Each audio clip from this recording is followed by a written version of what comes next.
네, 하나님 말씀 보겠습니다. 하나님 말씀은 요한복음 2장에서 봅니다.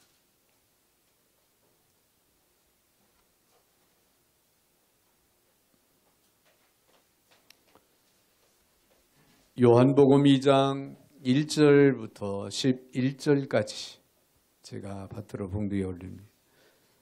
사흘째 되던 날 갈릴리 가나에 혼례가 있어 예수의 어머니도 거기 계시고 예수와 그 제자들도 혼례의 청함을 받았더니 포도주가 떨어진지라 예수의 어머니가 예수에게 이르되 저들에게 포도주가 없다 하니 예수께서 이르시되 여자여 나와 무슨 상관이 있나이까 내 때가 아직 이르지 아니하였나이다.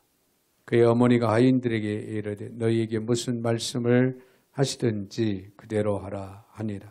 거기에 유대인의 정결 예식을 따라 두세 통 드는 돌 항아리 6이 놓였는지라. 예수께서 그들에게 이르시되 항아리에 물을 채우라 하신즉 아귀까지 채우니 이제는 떠서 연회장에게 갖다 주라 하시매 갖다 주었다. 연회장은 물로 된 포도주를 맛보고도 어디서 났는지 알지 못하되 물 떠온 하인들은 알더라. 연회장이 신랑을 불러 말하되 사람마다 먼저 좋은 포도주를 내고 취한 후에 낮은 것을 내거늘 그대는 지금까지 좋은 포도주를 두었도다 하니라. 예수께서 이 첫 표적을 갈릴리 가나에서 행하여 그의 영광을 나타내심에 제자들이 그를 믿으니라.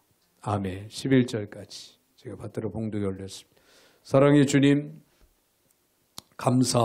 감사를 드립니다. 오늘도 어김없이 저희들을 사랑 가운데 불러주셔서 말씀 앞에 세워주시는 주님, 오늘도 말씀을 통하여 저희들 깊은 하나님의 뜻을 깨닫게 하시고 은혜 중에 거하게 하시고 주의 말씀을 쫓아 믿음으로 행할 수 있는 신실하고 거룩한 주의 백성들 모두가 다 되게 하여 주옵소서.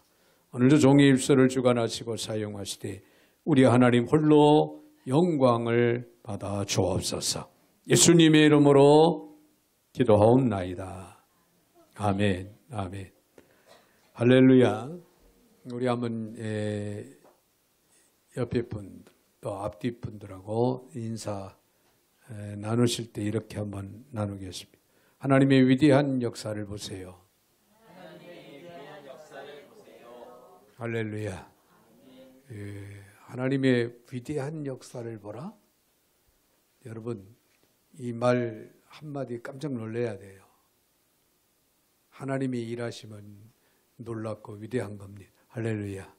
우리가 상상하는 그 상상을 초월해서 역사가 나타날 수 있는 것이 하나님의 역사입니다. 네, 이런 인사를 하면서 여러분 이런 인사를 상대방으로부터 들으면서 여러분 가슴이 뛰어야 되는데 가슴이 뛰지 않습니까? 하나님의 위대한 역사, 역사는 오늘도 이루어질 줄로 믿습니다. 네, 꿈꾸는 죽장수라는 책에 나오는 이야기입니다. 여러분도 잘 아는 말씀입니다만 저자는 김철호 씨. 사업을 하다가 IMF 때 환율이 급등하면서 1998년도에 그만하던 사업이 부도가 납니다. 그래서 매우 어려운 상황에 처하게 되는데요. 당시에 부인은 우울증에 걸려 병원에 입원하기까지 했다고 합니다. 그러나 김철우 씨는 갈라디아서 6장 9절에 있는 말씀, 우리가 선을 행하되 낙심하지 말지니 포기하지 아니하면 때가 이름에 거두리라. 이 말씀을 떠올리면서 그 말씀을 붙들고 하나님 앞에 기도했다고 합니다.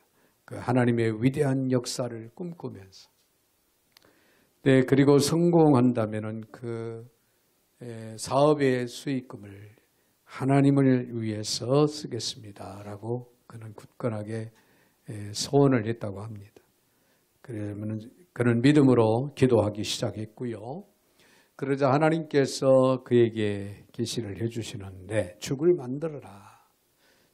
만들어서 팔아라 라고 하는 그런 하나님의 음성을 듣고 6개월간 혀가 마비가 될 정도로 죽을 만들어서 맛을 보고 즉 죽에 대한 연구를 거듭을 했다는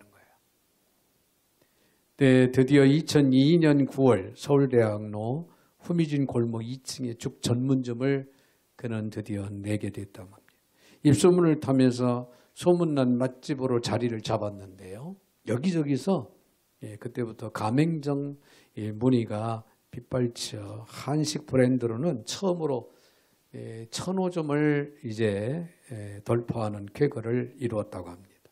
자, 일반 음식점의 경우에는요, 창업을 하면 보통 3년이면은 판가름이 나는데 85% 이상이 문을 닫는 그런 상황들이 되게 벌어진다고 합니다. 그런데 이 체인점은요, 폐업률이 1%밖에 안 된다는 거예요. 1% 정도밖에 안 된다. 거의 폐업되지 않는다. 그런 얘기가 되겠죠. 국내 최대 죽 전문 프랜차이즈 본죽하면 여러분들이 잘 기억을 합니다. 이 본죽 대표가 바로 김철호 씨입니다. 네, 지금도 김철호 대표는 매일 1시간씩 기도를 한답니다. 네, 하나님의 위대한 역사를 기대하면서 또한 본사랑 복지법인을 만들어서 하나님이 기뻐하시는 그 사업을 지금도 계속해서 펼쳐나가고요. 특별히 선교관을 본죽에서도 운영을 하는데 한 달 동안 선교사님들 무료로 섬기고 있다고 하는 사실입니다. 사실 하나님이 기뻐하시는 귀한 사업을 위해서, 사역을 위해서 지금도 최선을 다하고 있는 김철호 대표를 우리가 생각할 수가 있는데요. 여러분, 급격하게 경제가 성장하면서 우리는 많은 것을 이제 소유하게 됐고, 우리의 삶이 참으로 편안한 삶, 유한 삶, 여러 가지로 생각할 때 부유한 그런 삶을 지금 현대에 누리고 있는 그런 모습들을 우리가 보게 됩니다. 그런데 반면에 영적인 침체로 인해서 신앙적인 열정이 상실되어 가고 있다라고 하는 안타까운 그런 상황 소식을 우리는 접하게 됩니다. 네, 이런 심히 안타까운 현상이 있는데 이것은 무릎을 꿇고는 우리 아버지 하나님을 찾으면서 고하고 일어나서는 고아처럼 살아간다. 이런 안타까운 모습들이 보여요. 그게 무슨 얘기냐면 교회에 와서는 하나님을 찾습니다. 그런데 교회에 떠나가면은 이제 고아처럼 살아간다는 거예요. 하나님을 모르고 하나님을 잊어버리고 살아간다. 그런 얘기예요. 그리고 교회에서는 기립하였을 때 전능하사 천지를 창조하신 하나님 아버지를 내가 믿사오며 그렇게 고백을 하지만은 교회를 나서면 많은 사람들은 괴로움과 고통 또 염려와 걱정에 사로잡혀서 살아가고 있는 그런 모습들을 우리가 볼 때 영적으로 얼마나 침체되어 있는가를 우리는 알 수 있다. 그런 얘기예요. 자, 오늘 본문의 말씀을 보면요. 이 가나의 혼인잔치에 대한 이야기입니다. 가나의 혼인잔치. 고대 이스라엘의 혼인잔치는 거의 일주일 동안 진행이 된다고 합니다. 일주일 동안. 네, 그런데 갈릴리 가나의 혼인잔치에 최대의 위기가 발생합니다. 네, 포도주가 떨어졌다는 거예요. 혼인잔치에 포도주 하면은 고대 시대에는 상당히 아주 귀한 대접을 하는 데 있어서 귀한 그런 음식이었는데 이 포도주가 떨어졌습니다. 잔치가 이제 중단될 수밖에 없는 상황이 벌어진 거죠. 사실상 이제 파티가 끝났다 그렇게 봐도 과언이 아닌데 그러나 그럼에도 불구하고 파티는 계속 유지가 됐다고 하는 사실. 그런 말씀이 오늘 본문에 기록이 되고 있죠. 여러분 이것이 복음의 위력입니다. 복음의 위력. 오늘 우리는 영적으로 침체되어 가고 있는 오늘 이 복음의 위력을 통해서 우리는 위대한 하나님의 역사를 창조해 나갈 수 있고 그 역사를 우리는 볼 수 있다라고 하는 사실을 생각하면서 자, 어떻게 하면은 위대한 창조의 역사를 우리가 체험하면서 살아갈 수 있을까? 오늘 본문의 말씀을 우리가 깊이 생각하면서 함께 은혜를 나누는 그런 시간이 됐으면 합니다. 먼저 우리가 생각할 수 있는 것은요, 환상과 믿음이 있어야 된다는 거예요. 환상과 믿음을 가져라. 꿈을 가지라는 거예요. 그리고 믿으라는 거죠. 오늘 본문의 3절에 있는 말씀을 보면 포도주가 떨어진지라 예수의 어머니가 예수에게 이르되 저들에게 포도주가 없다 하니 그런 말씀이 기록이 되죠. 자, 여기서 마리아는 그 상황, 그 광경을 보고 믿음을 근거로 한 어떤 가능성을 생각했다는 거예요. 어떤 가능성을 이제 가능성에 대한 환상을 가졌다. 여러분, 지금 한참 혼인잔치가 벌어지고 있는데 갑자기 그 혼인잔치에 포도주가 뚝 떨어졌어요. 큰일 난 겁니다. 아니 이제 이 잔치 자체가 멈출 수밖에 없는 상황입니다. 그 상황에서 여러분 어떻게 우리는 생각할 수 있을까요? 가능성을 봐야 되겠죠. 가능성. 네, 그러기에 오늘 마리아는 가능성을 떠올리면서 환상을 가진 거예요. 꿈을 가졌다 그 말이에요. 즉 예수님께 능력으로 포도주를 만드실 수 있을 것이라는 그런 환상. 자, 상황은 위기 상황이 되어버렸지만은 그러나 이 자리에 이 혼인잔치에 누가 예수님이 오셨다는 거예요. 예수님이 계시다는 거예요. 그럼 예수님은 능히 불가능을 가능케 할 것이다. 할 수 있는 분이다. 라고 하는 그런 믿음을 가지면서 그 정말 예수님을 통해서 놀라운 기적의 역사가 일어날 것을 이제 환상을 갖는 거예요. 마리아는 그런 환상과 믿음이 있었다. 그런 얘기예요. 그래서 마리아는 예수님께 이 집에 지금 포도주가 떨어졌다고 합니다. 여러분, 혼인잔치집에 포도주가 떨어졌으면 주인에게 얘기해요. 주인이 준비가 안 돼 있으면 이거 큰일 났다. 어디 가서 바로 사올 수 있는 상황도 안 돼. 염려하고 걱정할 텐데 마리아는 이 상황이 무슨 상황이냐 하면서 떠올린 겁니다. 가능성을. 혼인잔치가 계속될 수 있는 가능성. 거기에 누가? 주님이 계셨다는 것을, 주님이 계시다는 것을 마리아는 알고 예수님께 그 상황을 이야기를 한 겁니다. 벵겔 주석가는요, 주석가 벵겔은 이것을 가리켜서 뭐라고 해석했냐면 마리아의 기도다. 마리아의 기도다.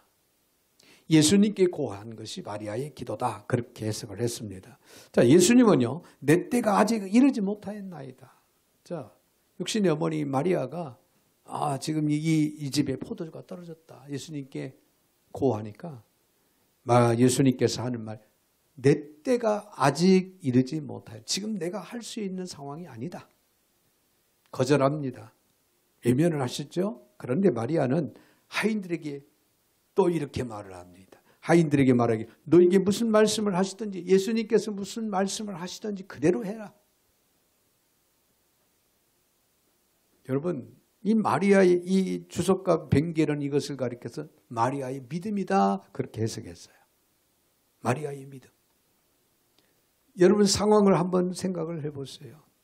지금 잔치가 한참 무르익어 가는데 포도주가 떨어졌다. 그 상황 속에서 우리는 주님을 떠올릴 수 있을까? 떠올려야 됩니다. 할렐루야. 주님을 떠올려야 됩니다. 그리고 주님은 능력이 많으신 분이야. 주님이 하시면 불가능이 가능케 될 수 있다라고 하는 믿음을 우리는 가져야 될 줄로 믿습니다. 여러분, 믿음은 하나님의 능력을 움직이는 힘을 가지고 있습니다. 여러분 상황, 환경, 여건 이건 도저히 이 상황 속에서는 뭘 할 수가 없다라고 그렇게 느껴지고 생각이 되어지는 그 순간이라도 여러분 하나님의 능력을 믿는 그 믿음이 있다면 불가능이 가능케 되어지는 거예요. 여러분 하나님의 능력이 많으신 하나님이신 걸 믿으시면 아멘. 믿음은 아직 도달하지 않은 때라도 도달하게 만드는 그런 역사를 이루게 한다고 하는 사실. 사실 혼인잔치 포도주가 모자라는 것이 주님과 아무런 상관이 없죠. 그렇죠? 주님은 초대를 받아서 그 혼인잔치에 왔을 뿐입니다. 왔을 뿐이에요. 초대를 받아서. 그런데 주님 보고 그걸 책임을 져라. 이거 해결해라. 그러나 도와주실 것을 믿고 그 문제를 주님께 가지고 나왔을 때 얼마든지 그 문제는 주님과 상관 있는 문제가 된다고 하는 사실이에요. 할렐루야. 여러분 지금 현재 내 개인의 문제를 주님 앞에 아뢰지 못하면 믿음을 가지고 나오지 못하면 주님은 내 문제와 아무런 상관이 없는 거예요. 그러나 나는 연약하고 부족하지만 내 그 문제를 주님 앞에 가지고 나와서 주님께 고하면 할렐루야. 이제 주님이 상관이 있는 문제가 된다는 거예요. 즉 주님의 일이 된다 그런 얘기예요. 그러면 주님의 일이 되면 주님이 하십니다. 주님이 해결하신다는 거예요. 누구의 문제를? 나의 문제를. 할렐루야. 여러분의 크고 작은 문제들을 주님께 고하면은 믿음으로 나아가 고하면은 주님의 문제가 된다는 거예요. 주님이 해결하신다 그런 얘기예요. 여러분의 문제를 주님이 해결해 줄 것을 믿으시면 아멘. 중요한 것은 여러분 가능성 꿈을 가지세요. 환상을 가지시고 그리고 주님의 능력을 믿으세요. 할렐루야. 성경에 보면은 노아는 120년 동안 방주를 지었는데 악의 종말 그리고 새로운 시대의 신천지 믿음으로 바라보았습니다. 하나님이 이루시는 그 천지를 믿음으로 바라보았어요. 그리고 노아는 방주를 짓습니다. 모세는 하나님께서 약속하신 젖과 꿀이 흐르는 땅 가나안 땅을 약속을 하신 하나님의 그 말씀을 확신했습니다. 그래서 본토 친척 아비집을 떠납니다. 하란을 떠났어요. 어디로 향합니까? 약속의 땅, 젖과 꿀이 흐르는 하나님의 땅. 이루어지지 않은 상태, 보이지 않는 상태에서 그는 오직 하나님의 말씀, 능력을 믿고 믿음으로 출발을 합니다. 할렐루야. 그렇습니다. 내 믿음으로 큰 민족을 이룰 것이다 라고 하는 아브라함의 믿음. 모세가 그랬습니다. 예레미야는 메시아 왕국의 재림을 바라보았고 바울은 믿음으로 세계 선교의 꿈을 가졌습니다. 그 꿈을 가지고 1차, 2차, 3차 전도 여행을 통해서 복음을 증거하는데 로마를 중심으로 소아시아에 복음이 전파되는 놀라운 역사들이 일어납니다. 다 유럽과 전 세계가 바울의 발걸음을 통해서 복음이 전파된 사례가 이루어졌다 그런 얘기예요. 여러분 마리아가 예수께 포도주가 떨어졌다고 어떤 생각을 가지고 간청한 그 일을 보면서 우리는 위대한 역사가 있기 전에 위대한 꿈이 있고 위대한 믿음이 있어야 된다라고 하는 진리를 오늘 우리는 배우게 됩니다. 여러분 꿈을 가지십시오. 그리고 전능하신 하나님을 믿으십시오. 그러므로 오늘 우리에게 필요한 것은 꿈과 믿음입니다. 여러분 남북이 하나로 통일되는 꿈을 가지십시오. 그래서 저 북한의 동포들도 마음껏 여호와 이름을 높이고 찬양하며 예배하는 그날이 이루어지기를 여러분 우리는 바라야 됩니다. 삼천리 강산이 복음으로 충만해진 꿈을 가지십시오. 대통령을 비롯해서 내 온 국민들이 어디를 가도 하나님의 이름이 높여지고 어디를 가도 찬송소리가 나고 어디를 가도 하나님의 나라가 세워지는 그런 위대한 꿈을 우리는 가져야 됩니다. 그리고 더 나아가서 세계의 복음을 수출하는 나라, 선교하는 나라의 꿈을 가져야 됩니다. 지금도 세계도처에 300여 명의 선교사님들이 나아가서 복음을 전하고 있습니다. 여러분 세계 215개 국 이상이 되는데 우리나라 선교사들이 가지 않은 곳이 거의 없어요. 거의 없어요. 자, 이런 시점에서 우리 교회가 세계를 품고 기도하는 그런 교회가 되는 꿈을 우리는 가져야 됩니다. 할렐루야. 여러분 폭넓게 넓게 우리나라를 넘어서 우리는 세계를 품고 가슴에 품고 기도해야 돼요.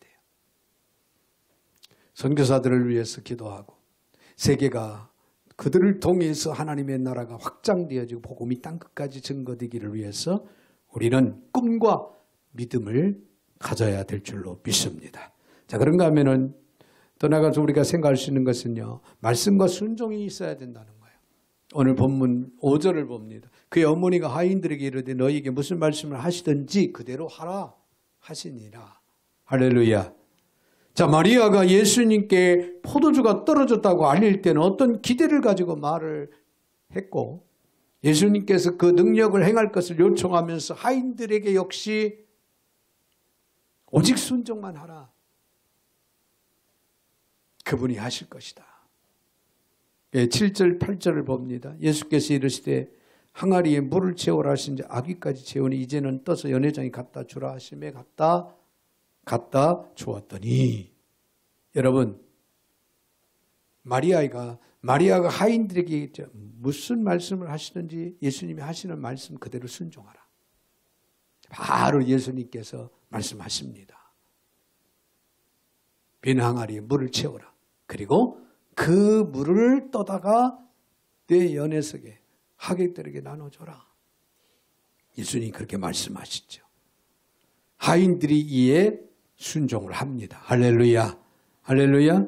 그랬더니 10절에 말하되 사람마다 먼저 좋은 포도주를 내고 취한 후에 낮은 것을 내거늘 그대는 지금까지 좋은 포도주를 두었도다 하니라. 자, 연회장이 맛보고 지금까지 좋은 포도주를 두었다가 처음에 맛있는 걸 내놓고 내 떨어졌을 때 맛없는 것을 뒤따라서 내놔야 그게 일반적인 상식인데 지금 이 혼인잔치는 처음 것보다 뒤늦게 나온 포도주가 더 맛이 있었다. 그런 이야기죠. 자, 물이 변해서 뭐가 됐어요? 포도주가 된 거예요. 그 누구의 능력을 통해서? 예수님의 능력을 통해서. 이건 기적입니다. 물이 변해서 포도주가 됐는데 일반 포도주보다 더 맛이 있는 훌륭한 포도주로 만들어진 거예요. 먼저 하나님의 말씀이 있고 인간 체계에서는 어떻게 뭘 했습니까? 오직 순종만 했습니다. 오직 순종을. 자, 우리에게 어떤 희망이 있고 꿈이 있다면은 그 높은 세계가 인간의 힘으로 되는 것이 아니라 하나님의 말씀으로 선행되어야 된다라고 하는 사실을 기억을 하시길 바랍니다. 여러분, 오늘 저와 여러분이 아무리 뛰어난 사람이다 할지라도 우리가 기대하는 위대한 역사는요, 우리의 능력을 통해서 나타나지 않습니다. 그러나 나를 주관하시고 역사하시는 하나님의 능력 안에서는 능히 능치 못할 일이 없다라고 하는 사실을 기억을 할 때 하나님의 말씀에 우리는 순종하는 자세가 무엇보다 중요하고 필요하다. 그런 얘기예요. 자, 인간이 그 하나님의 말씀에 순종할 때 기적은 일어난다는 거예요. 위대한 역사는 나타난다는 거예요. 여러분들이 상상할 수 없는 위대한 기적이 일어난다는 거예요. 여러분 생각해 보십시오. 위대한 기적이 일어난다. 나에게 위대한 기적이 일어난다. 한번 따라서 해보세요. 나에게 위대한 기적이 일어납니다. 이야, 올해 최고의 삶을 살아갈 겁니다. 여기서 우리는 참 믿음의 본질이 무엇인지를 우리는 분명히 깨달아야 된다는 거예요. 그것은 주님의 말씀을 믿고 절대 순종하라는 거예요. 주님의 말씀은 거짓이 없습니다. 주님의 말씀의 능력은요, 능치 못할 일이 없습니다. 여러분, 이런 주님이 우리의 주님이시고 우리 아버지가 되신다는 것. 이 사실을 우리는 믿어야 된다는 거예요. 주님의 말씀을 믿고 우리가 해야 할 일은 뭐예요? 절대 순종하라는 거예요. 주일날 거룩한 날 주님 앞에 나와서 예배드려라. 절대 순종. 우리의 마음과 뜻과 정성을 다해서 영과 진리로 하나님 앞에 뭐 하라? 예배하라는 거예요. 절대 순종. 여기에 절대 순종이 따를 때 여러분에게 위대한 역사가 이루어진다는 거예요.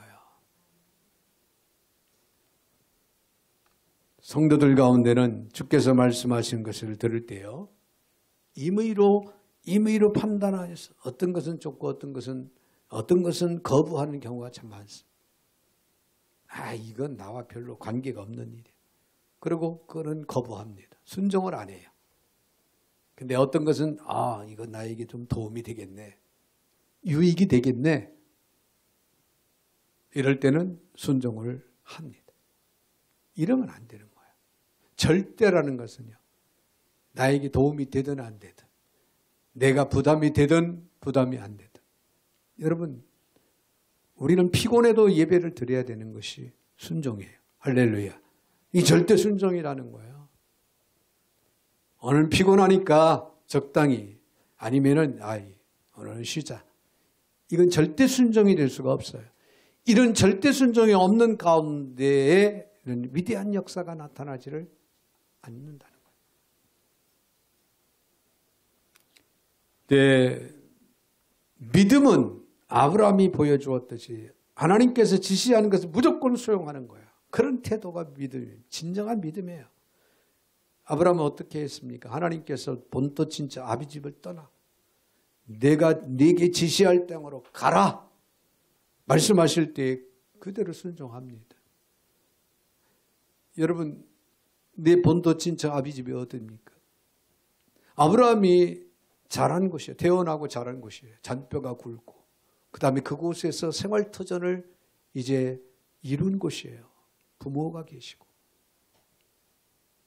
근데 그런 곳을 떠나라. 누가? 하나님께서. 그리고 내가 너에게 약속하시는 땅, 그 땅을 향해서 너는 지금부터 가라. 정확하게 어떤 곳이고 어떤 결과가 이루어질지 보이지 않는데 주님의 말씀에 순종하고 절대 순종을 통해서 내 본토 친척 아비집을 떠나서 하나님이 지시한 땅으로 갑니다. 그대로 순종함으로 자기 믿음을 증거했다, 그런 얘기예요. 뿐만 아니라 아브라함은 독자 이삭, 100세에 얻은 독자 이삭을 모리아산에 가서 제물로 바치라. 어떻게 했어요? 독자 이삭을 그대로 모리아산에 제물로 바치려고 데리고 가서 장작 위에 그를 앉혀놓고 칼을 듭니다. 그때 마지막에 하나님이 막으셨죠. 네가 나를 경외한 것을 내가 이제 보았다는 거예요.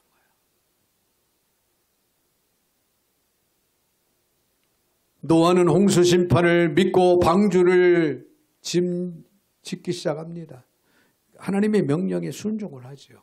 절대 순종했죠. 여러분, 메마른 땅에 비가 내릴 것을 기대한다? 홍수가 이루어질 것을 기대한다? 쉽지 않은 얘기인데 그것도 하루 이틀 지어서 만들어지는 것이 아니에요.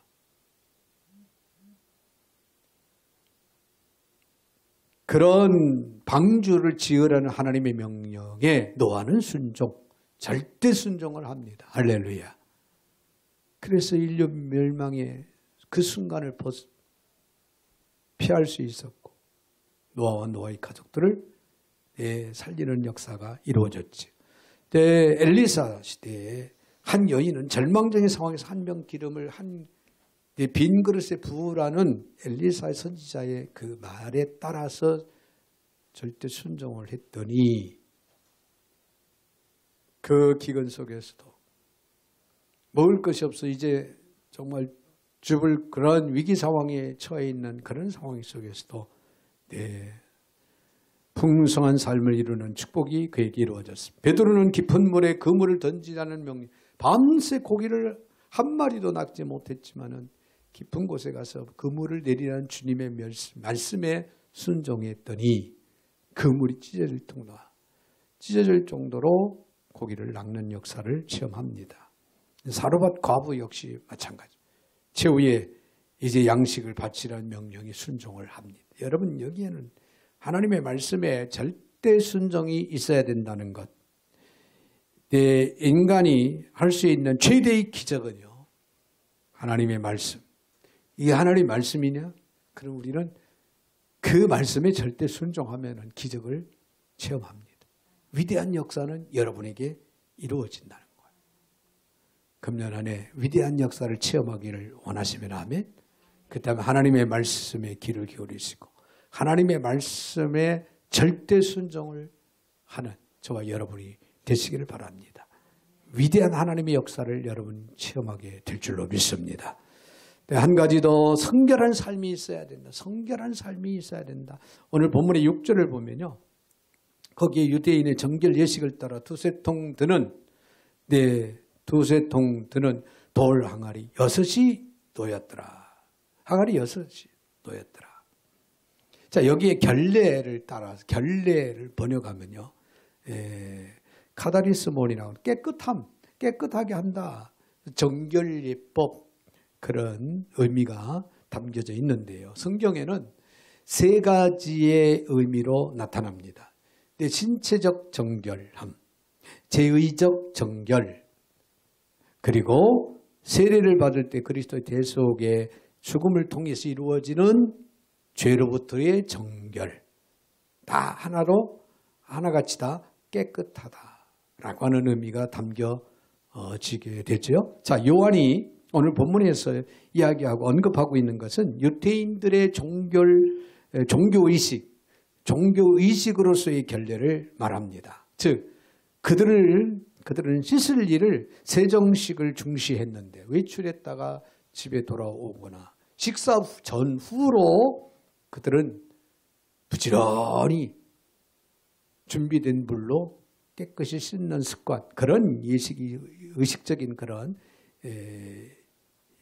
일들이 있었다라고 하는 사실이에요. 이런 의식적 불결에서 벗어나서 깨끗하게 된다. 이것이 바로 제의적인 의미입니다. 그래서 집집마다 하나의 두세 통 든 물 항아리를, 큰 항아리들을 준비를 해놓습니다. 그래서 두세 통 물 갖다 항아리를 채우는 거예요. 그래서 외부에서 손님이 온다거나 또 가족들이 외출했다 돌아오면은 손발을 씻는 습관이 의식적으로 이루어졌다. 그것이 제의식이다라고 그렇게 전통적으로 전해져 오는데, 그들은 그 항아리에 물을 갖다 부으라. 주님의 말씀에 물을 갖다 부은 거예요. 그래서 여기 물이 포도주로 변하는데 준비된 깨끗한 항아리가 필요했듯이 성결은 기적의 기초라는 거예요. 여러분, 깨끗한 항아리가 준비되어 있어야 돼요. 이게 바로 기적의 기초, 기본적으로 준비가 되어 있어야 돼요. 여러분, 하나님의 위대한 역사를 말씀을 따라서 우리가 순종함으로 기적을 체험하기 위해서는 기본적으로 우리의 영이, 우리의 심령이 성결해야 된다. 이런 얘기예요. 이 기본적인 것을 먼저 우리가 돌아보고 성결함을 이루어야 된다. 여호수아 3장 5절에 여호수아가 또 백성에게 이르되 너희는 스스로 성결케 하라. 여호와께서 내일 너희 가운데 기사를 행하리라. 요단강을 앞두고 요단강을 건너야 되는데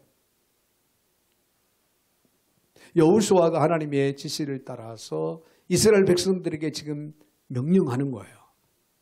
너희 자신들을 성결케 하라. 그리고 내일 아침 우리는 요단을 건널 것이다. 하나님이 하시는 일을 보게 될 것이다. 위대한 역사를 보게 될 것이다. 자, 온 백성이 몸을 성결케 하고 12제사장들이 언약궤를 메고 요단물을 먼저 밟습니다. 그랬더니 제사장들이 요단강물에 발목을 담글 때에 요단강이 이리저리 갈라집니다. 그래서 육지같이 요단강물을 건너게 됩니다. 할렐루야. 자, 인류 역사를 단면적으로 보면요. 처음에는 자유를 찾기 위해서 많은 혁명들이 일어난 자유가 좋아서. 우리나라 자유민주주의 국가죠. 자유를 찾아서 혁명들을 일으키는 거예요. 다음은 경제 평등을 위한 투쟁이 이어집니다. 잘 먹고 잘 살아야 된다. 이제 자유를 얻었으니까 풍성한 삶이 우리에게는 필요하다. 서민이나 가진 자나 없는 자나 다 같이 평등하게 잘 살면 좋겠다 해서 투쟁을 벌여요. 경제가 발전한 다음에는 여러분 뭐가 문제라고 생각합니까? 자, 우리나라를 보면 알아요.